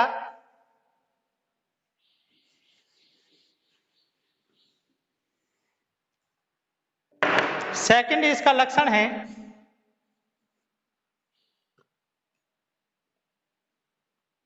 पृष्ठीय नलिकाकार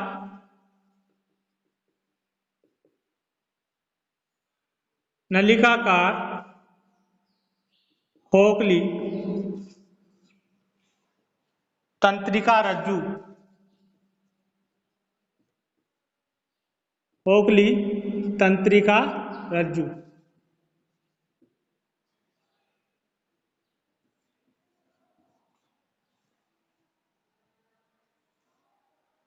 तो ये जो होती है, यह शरीर के मध्य पृष्ठ रेखा में स्थित होती है। ठीक है, मध्य पृष्ठ रेखा में स्थित होती है। भ्रूण की एक्टोडर्म से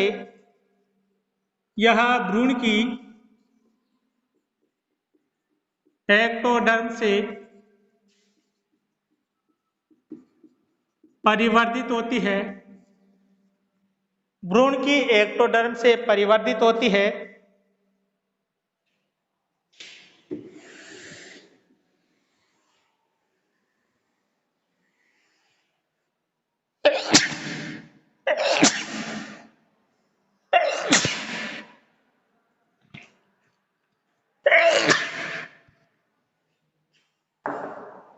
भ्रूण की एक्टोडर्म से परिवर्तित होती है। यह नॉन कोर्डेटा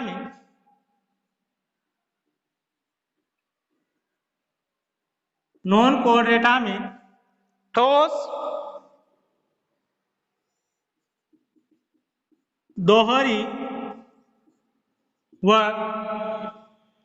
मध्य अधर रेखा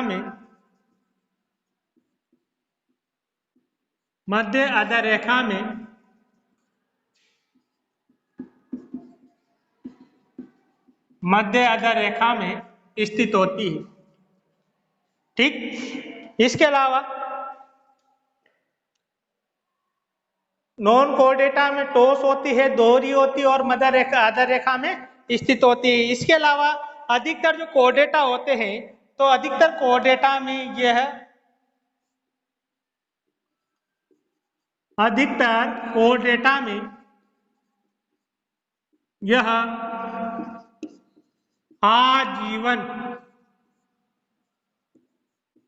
आजीवन बनी रहती है।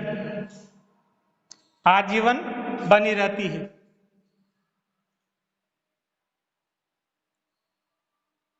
और कुछ में परिपक्वता से पूर्व हासित हो जाती है। परिपक्वता से पूर्व हासित हो जाती है, नष्ट हो जाती है। ठीक है, जैसे हर्डमानिया। तो हर्डमानिया के अंदर ये क्या है, जब हर्डमानिया परिपक्व नहीं होता तो उससे पूर्व क्या है, ये जो पृष्ठरज्जु वो नष्ट हो जाती है। नहीं, ठीक है। अधिकांश कोर्डेटा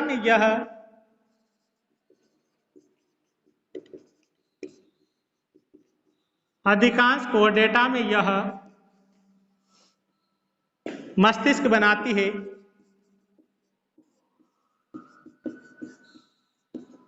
मस्तिष्क बनाती है और शेष भाग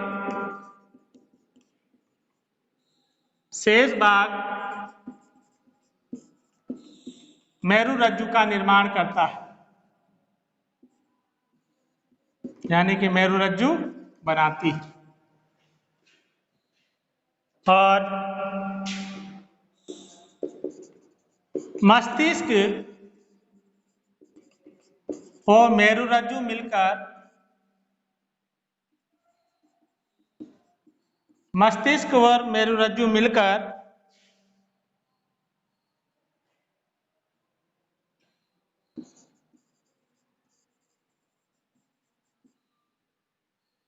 मेरुदंड का निर्माण करते हैं। ठीक है, तो इस प्रकार से शरीर के मध्य पृष्ठरेखा में क्या है, पृष्ठीय नलिकाकार खोखली तंत्रिका रज्जु स्थित होती है। यह जो है भ्रूण की किससे, एक्टोडर्म से एक परिवर्तित होती है। नॉन कोर्डेटा में यह ठोस होती है, दोहरी होती है और मध्य अधर रेखा में स्थित होती है। इसके अलावा अधिकतर कोर्डेटा में यह आजीवन बनी रहती है, कुछ में परिपक्वता से पूर्व यानी कि परिपक्व होने से पहले ही क्या होती है, नष्ट हो जाती है, जैसे कि हर्डमानिया। अधिकांश कोर्डेटा में यह मस्तिष्क बनाती है और शेष भाग जो है वो मेरुरज्जु का निर्माण करता है। मस्तिष्क मेरुरज्जु मिलकर मेरुदंड का निर्माण करते हैं। ठीक है, तो इस प्रकार से ये इनके लक्षण होते हैं कोर्डेटा के। नेक्स्ट आता है आपके कोर्डेटा एवं नॉन कोर्डेटा में अंतर। द्विपार्श्व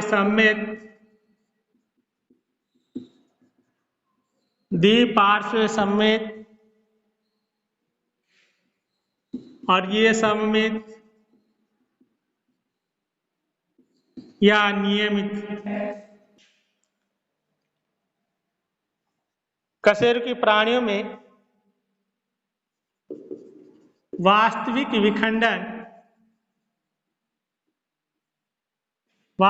विखंडन पाया जाता है। इसमें विखंडन अनुपस्थित होता है।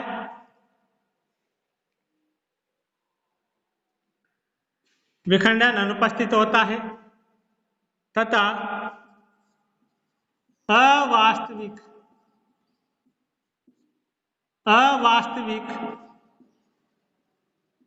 विखंडन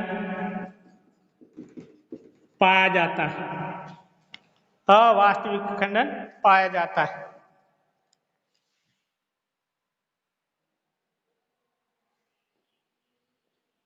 तीसरा है कशेरुकी प्राणियों में जीवन की किसी न किसी अवस्था में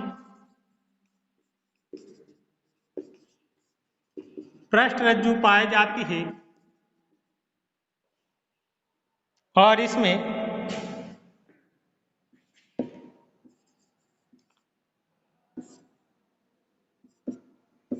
पृष्ठ रज्जु का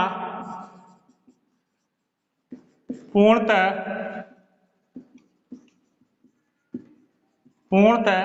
अभाव होता है।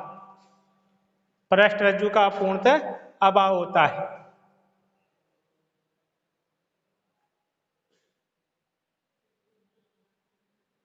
नेक्स्ट,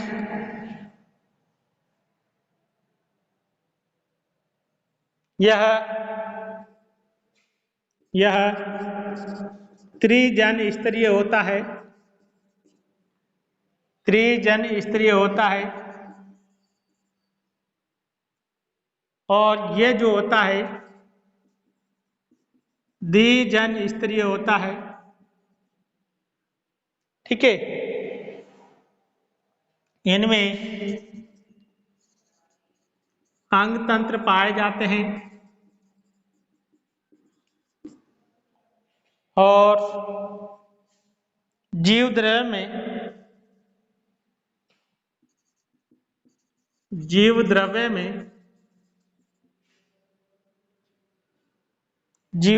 में अंग तंत्र तक का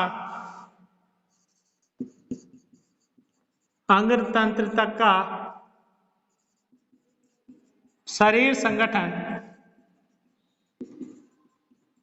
पाया जाता है। अंग तंत्र तक का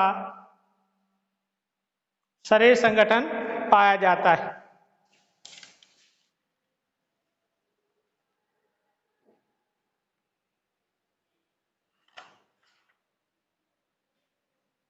इसके अंदर हीमोग्लोबिन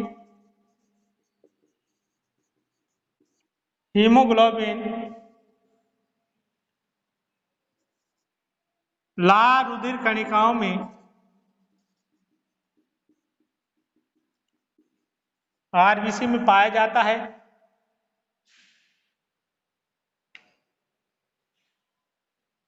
और इसमें हीमोग्लोबिन या अन्य श्वसन वर्णक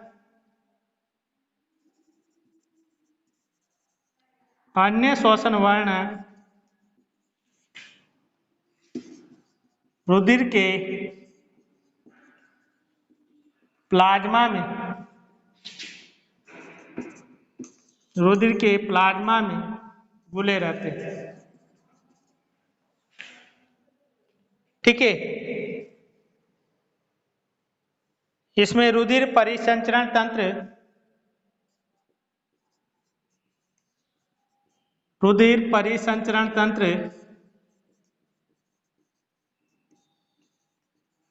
बंद प्रकार का होता है और इसमें रुधिर परिसंचरण तंत्र जो होता है इसमें खुला या बंद प्रकार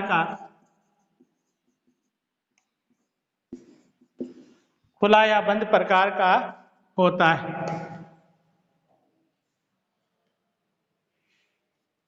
इसमें श्वसन फुफ्फुस या दिल द्वारा होता है और इसमें श्वसन सामान्य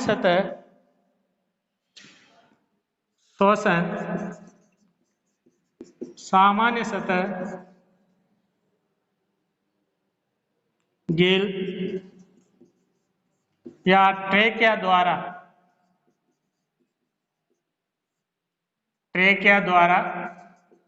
होता है। ठीक है, नेक्स्ट है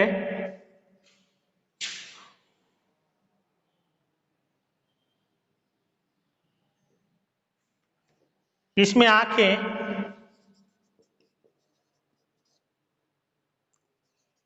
मस्तिष्क से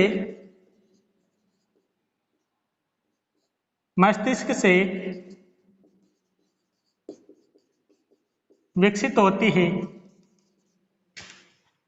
आंखें मस्तिष्क से विकसित होती है और इसमें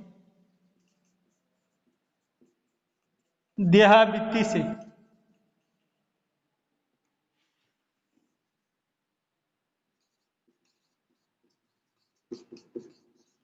देहाभित्ति से विकसित होती है।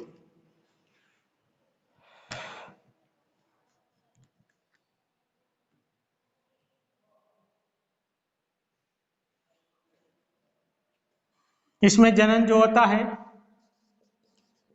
लैंगिक प्रजनन होता है और इसमें लैंगिक व अलैंगिक दोनों प्रकार का होता है। लैंगिक व अलैंगिक दोनों प्रकार का होता है। इसके अलावा पूर्ण रुद्रभवन काम विकसित होता है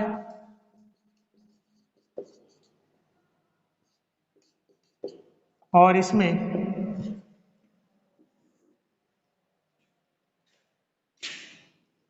पूर्ण विकसित होता है।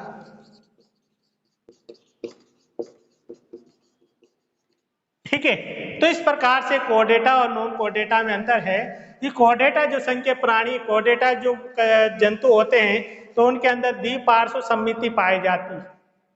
इनके अंदर द्विपार्श्व सममिति पाई जाती है, जबकि नॉन कोडेटा जो प्राणी होते हैं उनमें द्विपार्श्व सममिति के अलावा अरीय सममिति या नियमित सममिति उनके अंदर पाई जाती है। कशेरुकी प्राणियों में जो वास्तविक विखंडन होता है और इनके अंदर नॉन कोडेटा यानी अकशेरुकी प्राणियों में जो विखंडन होता है, वास्तविक विखंडन वो नहीं पाया जाता, अनुपस्थित होता है। इनमें जो होता है वो अवास्तविक विखंडन पाया जाता है। ठीक है, जीवन की किसी न किसी अवस्था में कशेरुकी प्राणियों के अंदर पृष्ठ रज्जु जो होती है वो अवश्य पाई जाती है। कशेरुकी प्राणियों के अंदर जीवन की किसी न किसी अवस्था में पृष्ठ रज्जु अवश्य पाई जाती है। ठीक है, पृष्ठ रज्जु जो होती है वो अवश्य पाई जाती है, जबकि पृष्ठ रज्जु का जो है अकशेरुकी प्राणियों के अंदर पूर्णतः अभाव होता है। कशेरुकी में त्रिजन स्तरीय कशेरुकी प्राणी जो होता है त्रिजनीय स्तरीय होता है, जबकि ये द्विजनीय स्तरीय होता है। कशेरुकी प्राणी जो है इसके अंदर अंग तंत्र पाए जाते हैं और इसके अंदर जीव द्रव्य में अंग तंत्र का शरीर संगठन पाया जाता है। कोर्डेटा में हीमोग्लोबिन आरबीसी में पाया जाता है, जबकि इसमें हीमोग्लोबिन या अन्य श्वसन वर्ण रुधिर के जो प्लाज्मा पार्ट होता है, प्लाज्मा भाग होता है, उसमें गोले रहते हैं। कशेरुकियों में रुधिर परिसंचरण जो होता है वो बंद प्रकार का होता है और इसमें खुला या बंद प्रकार का दोनों प्रकार का पाया जाता है। ठीक है, श्वसन जो होता है वो फुफ्फुस या गिल द्वारा होता है और अकशेरुकियों में गिल या ट्रेकिया द्वारा होता है। कोर्डेटा जो प्राणी हैं तो इनमें लैंगिक प्रजनन पाया जाता है। इनमें लैंगिक व अलैंगिक दोनों प्रकार का होता है। इसके अलावा इसमें आंखें मस्तिष्क से विकसित होती है। कोर्डेटा में आंखें मस्तिष्क से विकसित होती है और इसके अंदर नॉन कोर्डेटा में जो आंखें हैं वो देहाभित्ति से विकसित होती है। इसके अलावा जो कोर्डेटा है उनमें पुनरुद्भवन कम विकसित होता है और इनमें पूर्ण विकसित होता है। तो इस प्रकार से कशेरुकी और अकशेरुकी प्राणियों में ये अंतर पाए जाते हैं। ठीक है, तो इनका आप एक बार स्क्रीनशॉट ले लीजिए ताकि आपको पढ़ने में आसानी रहे।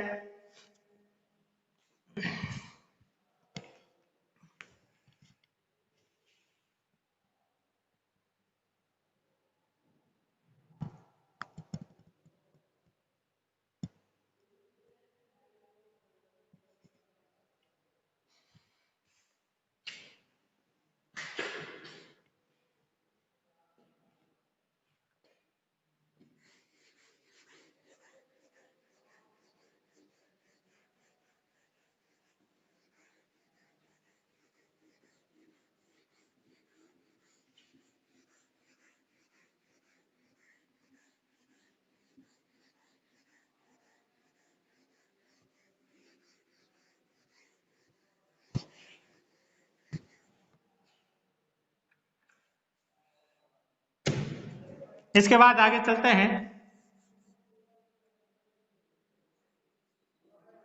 साइक्लोस्टोमेटा का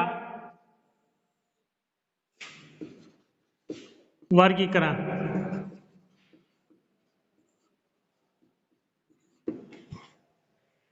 तो इसमें सबसे पहले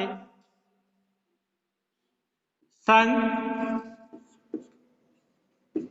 कोऑर्डिनेटा आता है। संघ कौन सा है? कोऑर्डिनेटा। और समूह है इसका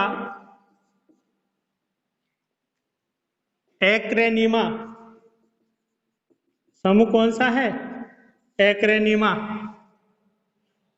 और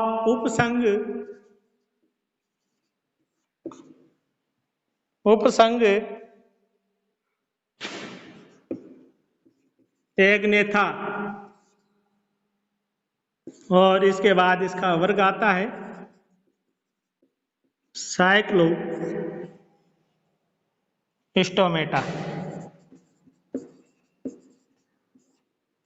ठीक है, तो यहां तक वर्ग तक इसका अपन अध्ययन करेंगे और उसके बाद में गण और एक होता है जीनस, जो वंश है। तो वंश तक के इसके जो प्राणी होते हैं, जैसे कि पेट्रोमाइजोनसिया जो होता है, टेट्रामाइजोन, उनका भी अध्ययन करेंगे। तो इस प्रकार से अपन ये जो प्राणी होते हैं, तो यहाँ से संघ से लेकर उसका वंश तक अपन अध्ययन करेंगे। तो ठीक है, तो ये जो प्राणी होते हैं, तो इनके बारे में कशेरुकी जीव जो होते हैं, तो ये किस प्रकार के, इनके क्या क्या लक्षण हैं और इसमें कौन कौन से लक्षण में, इसके अलावा कौन कौन से